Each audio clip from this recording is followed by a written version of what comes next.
કેમ છો મિત્રો? અહીં આપણે વાત કરવી છે કે બહિર્ગોળ અરીસા વડે રચાતા પ્રતિબિંબ સમજાવો. અગાઉ આપણે વાત કરી હતી અંતર્ગોળ અરીસા વડે રચાતા પ્રતિબિંબ સમજાવો. એમાં 6 પ્રતિબિંબ હતા. 5 પ્રતિબિંબ એવા હતા કે જે આપણને વાસ્તવિક મળતા હતા. એક પ્રતિબિંબ એવું હતું કે જે આપણને આભાસી મળતું હતું. અહીંયા મિત્રો બહિર્ગોળ અરીસો હોય એટલે 100% આપણને આભાસી પ્રતિબિંબ મળે. એક મગજમાં યાદ રાખી લેવાનું. ઓકે, અહીં મિત્રો બહિર્ગોળ અરીસો છે આપણો. આ ભાગ આપણો ખરબચડી સપાટી એટલે મતલબ પોલિશ કર્યા વગરની સપાટી, કાળી સપાટી છે, પોલિશ કર્યા વગરની છે. અને આ બ્લુ રંગની જે ભૂરા રંગની સપાટી પોલિશ કરેલી સપાટી છે. વસ્તુને અનંત અંતરે રાખવામાં આવેલી છે. એટલે દૂર ગમે તે વસ્તુ તો અનંત અંતરેથી આવતા પ્રકાશના કિરણો, આ એક બીજું કિરણ, આ ત્રીજું કિરણ, ફરી પાછું આ પહેલું, બીજું, ત્રીજું, અનંત અંતરેથી આવતા પ્રકાશના કિરણો. આ પ્રકાશનું કિરણ આમ જાય છે એનો મતલબ આપાત થાય છે, રાઈટ? અન્ય મિત્રો પરાવર્તન પામશે અને મુખ્ય કેન્દ્ર F માંથી પસાર થાય છે. આ પરાવર્તનની દિશા ક્યાંથી પસાર થાય છે બેટા? F માંથી પસાર થાય છે. જોયું?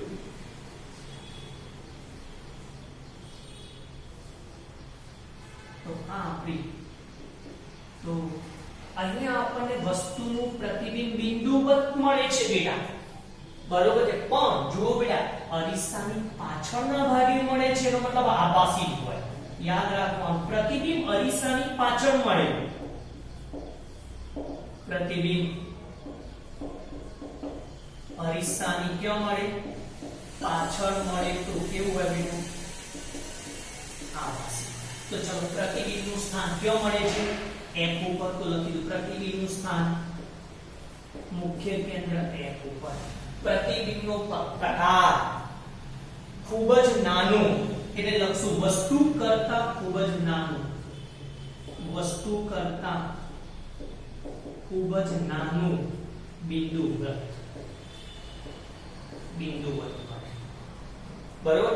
અને સોરી, પ્રતિબિંબનો પ્રકાર લખવાનો છે બેટા. તો કેવો પ્રકાર થશે બેટા? આભાસી અને ચતુર. આભાસી અને કેવું મળે છે? ચતુર. પણ પ્રતિબિંબનું પરિમાણ કેવું છે? વસ્તુ કરતા અત્યંત નાનું. શું લખશું બેટા આપણે? વસ્તુ કરતા અત્યંત નાનું એટલે કૌંસમાં લખવાનું બિંદુવત. ઓકે મિત્રો, તો અનંત અંતરે છે, મુખ્ય કેન્દ્ર F અંતરે છે. અહીંયા આવી જઈએ બેટા. વસ્તુને અનંત અંતર અને ધ્રુવ P ની વચ્ચે, આપણો ધ્રુવ P છે અનંત અંતરે અને બંનેની વચ્ચે. આ આપણો બહિર્ગોળ અરીસો છે. આ આપણી સપાટી એવી છે કે જે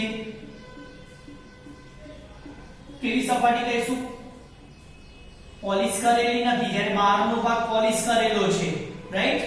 ધ્રુવ P છે, મુખ્ય કેન્દ્ર F છે અને C છે.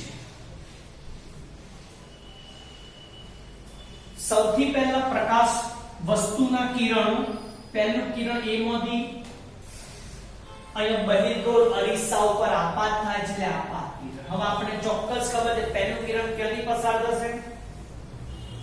C માંથી, સોરી F માંથી પસાર કરવાનું.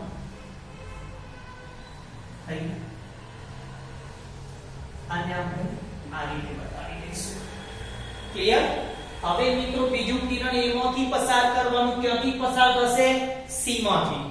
પહેલું આપાત થયા પછી F માંથી, અને બીજું જે કિરણ છે સીધું C માંથી. અહીંથી આપણે C સીધું જ આપણે દોરવાનું છે. જોઈ લીધું? બંને અહીંયા છેદે છે, બરોબર છે?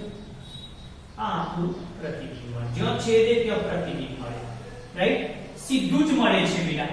તો પ્રતિબિંબ A' અને B', રાઈટ? ચલો જોઈ લો તો પછી પ્રતિબિંબનું સ્થાન ક્યાં છે? તમને ખબર પડવી જોઈએ. પ્રતિબિંબનું સ્થાન F અને P ની વચ્ચે. F P ને શું કે? ધ્રુવ P, મુખ્ય કેન્દ્ર F ની વચ્ચે. તો લખી દીધું પ્રતિબિંબ સ્થાન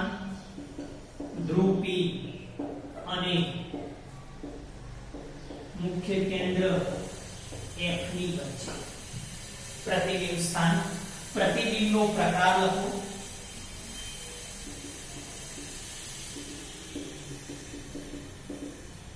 ખબર પડવી જોઈએ અરીસાની પાછળના ભાગે આભાસી ચત્તુ છે સીધું છે AB ની જે દિશા એ દિશા છે તો પ્રતિબિંબનો પ્રકાર કેવો લખી દઉં આભાસી અને ચત્તુ તમે ના થઈ જતા દત્તુ બરોબર અને પ્રતિબિંબનું પરિમાણ જુઓ તો કેવું છે આ વસ્તુ મોટી છે પ્રતિબિંબ નાનું છે વસ્તુ કરતા સહેજ નાનું વસ્તુ કરતા સહેજ નાનું નાનું મળે કેવું મળે નાનું નાનું વસ્તુ કરતા સહેજ નાનું મળે કમ્પ્લીટ આભાસી પ્રતિબિંબ જો બેટા અહીંયા x અક્ષ વિચારી લઈએ આને કારણ કે આના પછી કાર્ટેશિયન યામ પદ્ધતિ મારે તમને સમજાવવી છે તો કામ આવશે એવું માની લઈએ ખાલી સમજ માટે આ આપણો x અક્ષ છે અને p માંથી પસાર થતો આમ y અક્ષ હોય તો વિચાર કરો x અક્ષની ઉપર બધું ધન x અક્ષની ઉપર બધું ધન x અક્ષની નીચે ઋણ આવું યાદ રાખજો રાઈટ ઓકે તો આ આપણું બહિર્ગોળ અરીસા વડે રચાતા પ્રતિબિંબ સમજાવ્યું આવડવા જોઈએ બેટા આ તમારે આ આકૃતિ મોસ્ટ આઈએમપી અને આના ઉપરથી આપણને એક એક ગુણના અને બે બે ગુણના પ્રશ્નો પૂછે હું મમ્મી પપ્પા આઈએમપી ક્લિયર બેટા સમજવામાં છે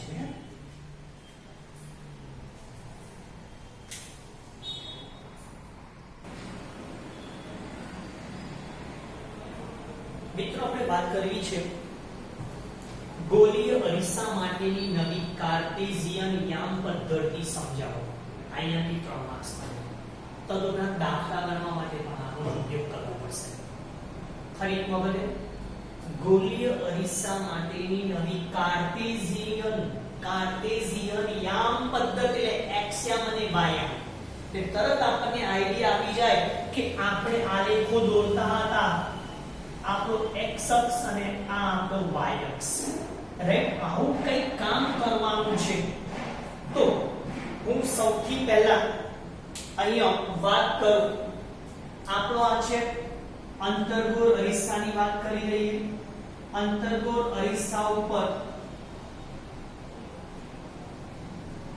મેં એક મુખ્ય અક્ષ દોર્યો છે અંતર્ગોળ અરીસાનું જે ચિત્ર દોરેલું છે એની અંદર જે મુખ્ય અક્ષને x અક્ષ તરીકે લીધેલો છે એક P બિંદુમાંથી એટલે ધ્રુવ P માંથી x અક્ષને દોરેલી લંબ રેખાને y અક્ષ કહેવામાં આવે છે અને ધ્રુવ P ને અથવા તો P બિંદુને ઉગમ બિંદુ તરીકે લેવામાં આવે છે કમ્પ્લીટ કર આખી વસ્તુ તો સૌથી પહેલા લખશો ધ્રુવ P ને ઉગમ બિંદુ તરીકે લેવામાં આવે છે મુખ્ય અક્ષને x અક્ષ તરીકે લેવામાં આવે છે ધ્રુવ P માંથી x અક્ષને દોરેલી લંબ રેખાને y અક્ષ તરીકે લેવામાં આવે છે ક્લિયર આટલી 3 વસ્તુ પહેલા હવે મિત્રો આપણે બતાવીએ કે ધ્રુવ P જે છે એની આ જમણી બાજુ ધ્રુવ P ની ડાબી બાજુ ધ્રુવ P હવે મિત્રો ધ્યાન આપતા રહેજો મેં 1 2 અને 3 ધન છે x યામ ધન છે y યામ પણ ધન છે અહીંયા જોઈ લો પહેલું ચરણ એનો મતલબ x યામ પણ ધન છે અને y યામ પણ ધન છે બંને ધન છે પહેલું ચરણ આ આપણું બીજું ચરણ બીજા ચરણની અંદર x યામ ઋણ છે પણ y યામ કેવો છે ધન છે મેં આવું કરું છું આપણું ત્રીજું ચરણ x યામ પણ ઋણ છે y યામ પણ ઋણ છે બંને ઋણ છે અને ચોથું ચરણ મિત્રો x યામ એનું ધન છે y યામ ઋણ છે આપણું સમજૂતી માટે છે હવે આપણે એવું કહીશું ધ્યાન આપતા જજો અહીં વસ્તુ એવી છે અરીસાની ડાબી બાજુએ ગોઠવેલી છે મતલબ ગોળીય અરીસામાં વસ્તુને અરીસાની ડાબી બાજુએ મૂકવામાં આવે છે. કમ્પ્લીટ. ગોળીય અરીસામાં વસ્તુને અરીસાની ડાબી બાજુએ મૂકવામાં આવે છે. અંતરો માપવા માટે બધા જ અંતરોને ધ્રુવ P થી x અક્ષની સમાંતર માપવામાં આવે છે. ધ્રુવ P થી x અક્ષની સમાંતર માપવામાં આવે છે. રાઈટ. આ ધ્રુવ P એની કઈ બાજુ? જમણી બાજુ. જમણી બાજુનું અંતર ધન હોય તો લખું છું, ધ્યાન આપતા જજો. જમણી બાજુના અંતરો કેવા લેવાના બેટા? ધન. જોલો ધન દેખાય છે. ડાબી બાજુના અંતરો કેવા લેવાના? ઋણ. તો યાદ રાખવાનું ધ્રુવ P થી જમણી બાજુના અંતરો ધન હોય છે અને ધ્રુવ P થી ડાબી બાજુના અંતરો કેવા લેવામાં આવે છે બેટા? ઋણ લેવામાં આવે છે. કમ્પ્લીટ. અંતરની વાત કરી. વસ્તુ અંતર ધ્યાન આપતા જજો. ધ્રુવ P થી ડાબી બાજુનું વસ્તુ અંતર ઋણ. ધ્રુવ P થી જમણી બાજુનું અંતર ધન. હવે આપણને ચોક્કસ ખબર છે કે અંતર્ગોળ અરીસો લઈએ કે બહિર્ગોળ અરીસો લઈએ, વસ્તુને ધ્યાન આપતા જજો, વસ્તુને હંમેશા અરીસાની સામે જ ગોઠવવામાં આવે, મતલબ ડાબી બાજુએ.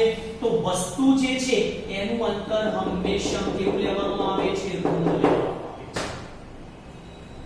કમ્પ્લીટ. સોરી, આપણું વસ્તુ અંતર છે આપણે માપી લઈશું તો આ વસ્તુ અંતર અહીંયા ઋણ લેવામાં આવે છે. કમ્પ્લીટ ને બેટા?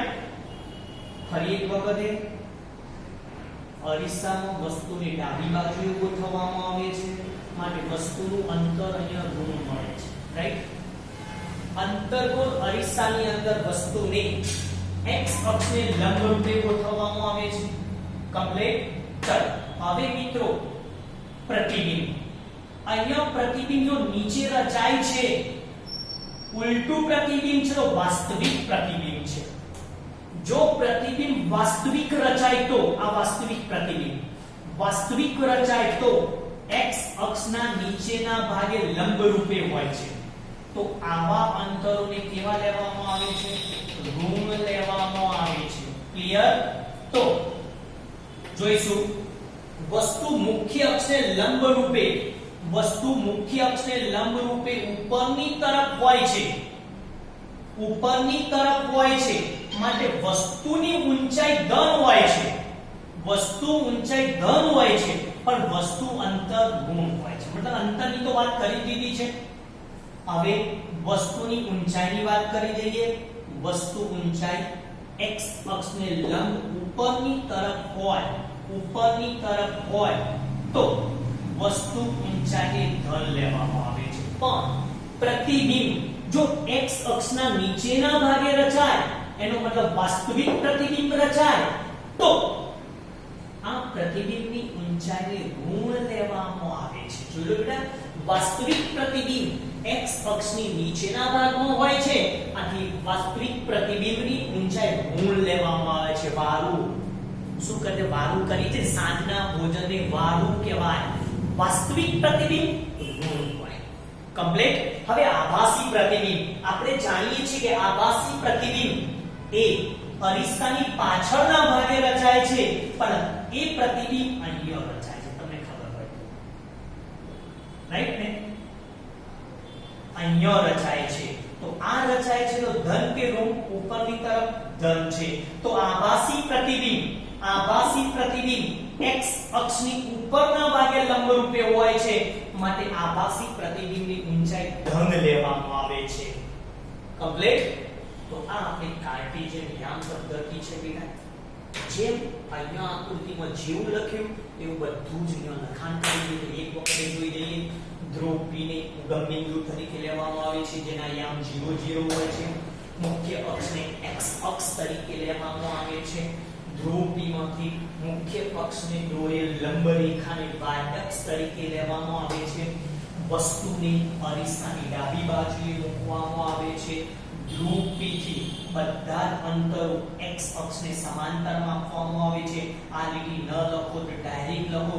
ધ્રુવ P ની ડાબી બાજુના અંતરો ઋણ લેવામાં આવે છે.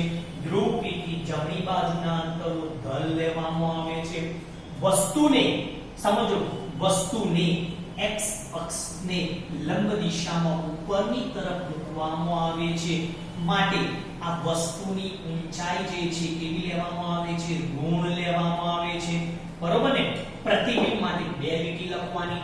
વાસ્તવિક પ્રતિબિંબ માટે લખવાનું, આભાસી પ્રતિબિંબ માટે લખવાનું. જ્યારે વાસ્તવિક પ્રતિબિંબ રચાય છે ત્યારે x અક્ષના નીચેના ભાગે લંબરૂપે હોય છે. માટે વાસ્તવિક પ્રતિબિંબની ઊંચાઈ ઋણ લેવામાં આવે છે. માટે આઈડિયા આપ્યો વારૂ વાસ્તવિક ઋણ આવે. જો આભાસી પ્રતિબિંબ અહીંયા રચાય, ખબર પડવી જોઈએ. જો આભાસી પ્રતિબિંબ રચાય તો તે x અક્ષને લંબ દિશામાં ઉપરની તરફ હોય છે. માટે આભાસી પ્રતિબિંબ ની ઊંચાઈ ધન લેવામાં આવે છે. બહુ સરળ બેટા, આઈએમપી મોસ્ટ આ આવડશે તો દાખલા ગણવાનો પણ આઈડિયા આપશે. આ તમને આવડશે ભાઈ પ્રતિબિંબ ઊંચાઈ ઋણ લો, પ્રતિબિંબ ઊંચાઈ ધન લો, પ્રતિબિંબ અંતર ધન લો કે ઋણ લો, વસ્તુ અંતરને ધન લો કે ઋણ લો. ઓકે મિત્રો, તો આ આપણો ટોપિક છે. અહીં સુધી રાખીએ છીએ આને વિડિયોને. મિત્રો મને જરૂર આશા છે કે તમે મારા વિડિયોને અંત સુધી જોતા હશો અને સરસ મજાની નોટ્સ બનાવતા હશો. મિત્રો કદાચ તમને મારી પાસેની પીડીએફ લેવાની તમને ઈચ્છા થાય તો જરૂર મને ફોન કરજો. હું તમને જરૂરથી પીડીએફ સેન્ડ કરી દઈશ. પણ યાદ રાખજો, પીડીએફ નો મિસયુઝ ન કરતા. મારા માટે એક છે કે મારો જોડે ભણેલો છોકરો ખૂબ સારી પ્રગતિ કરે, ખૂબ સારા જીવનમાં આગળ વધે, વિદ્યા અભ્યાસ કરે, એ જ મારા જીવનનો મુખ્ય આદેશ છે, લક્ષ્ય અને હેતુ છે. તો યાદ રાખજો મિત્રો, ફરીથી તમને કહું છું, જ્ઞાનજ્યોત ગુરુકૃષ્ણ વિડીયોને તમારા ગ્રુપમાં તમારા મિત્રોને શેર કરજો, જેથી કરીને મારી પાસે જે કંઈ ભગવાને મને આપેલું જ્ઞાન છે એ જ્ઞાન હું બીજા સુધી આપીશ. ઓકે મિત્રો, તો આ વિડીયોને આપણે અહીં સુધી રાખશું મિત્રો. Okay, bye. બરોબર છે.